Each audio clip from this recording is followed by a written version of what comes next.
subscribe to Mufti Tariq Online and press the bell icon for more videos. السلام علیکم ورحمۃ اللہ۔ Sajjad Diana یہ بھائی سوال کرتے ہیں کہ کون سی ایسی علامات ہیں، کون سے ایسے اسباب ہیں جن سے یہ معلوم ہو سکے کہ اب غسل کرنا فرض ہو گیا ہے، برائے مہربانی وضاحت کر دیں۔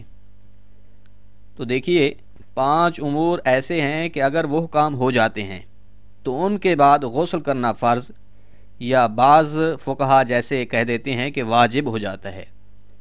ان میں سے پہلا ہے ایام حیض کا اختتام، یعنی خواتین کے جو مینسز کے ایام ہوتے ہیں وہ جب ختم ہوں گے تو اس وقت غسل کرنا واجب ہوتا ہے۔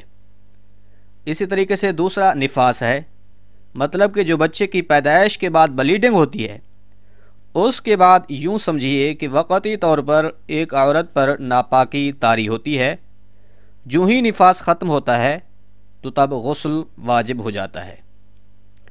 تیسرا امر ہے احتلام کا ہونا، مطلب کہ رات کو سوئے اور پھر صبح غسل فرض ہو گیا۔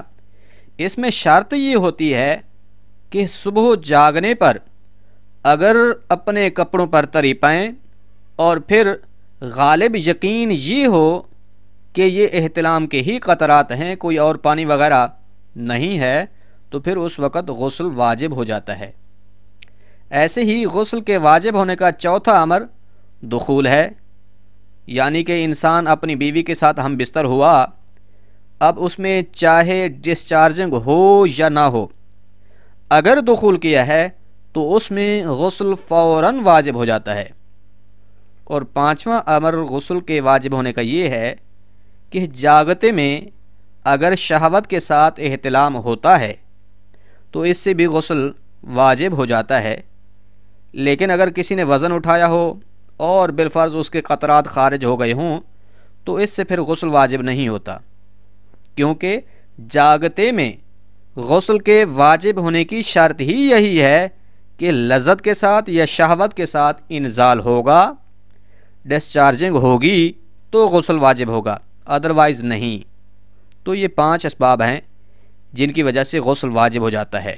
یاد رہے جب غسل واجب ہو جائے تو اس میں پاکی حاصل کرنے میں تاخیر نہیں کرنی چاہیے، کیونکہ نبی کریم صلی اللہ علیہ وآلہ وسلم کے فرمان ذیشان کے مطابق جس گھر میں جنوبی یعنی ناپاک شخص موجود ہوتا ہے تو وہ گھر رحمت کے فرشتوں کی برکات سے محروم رہتا ہے۔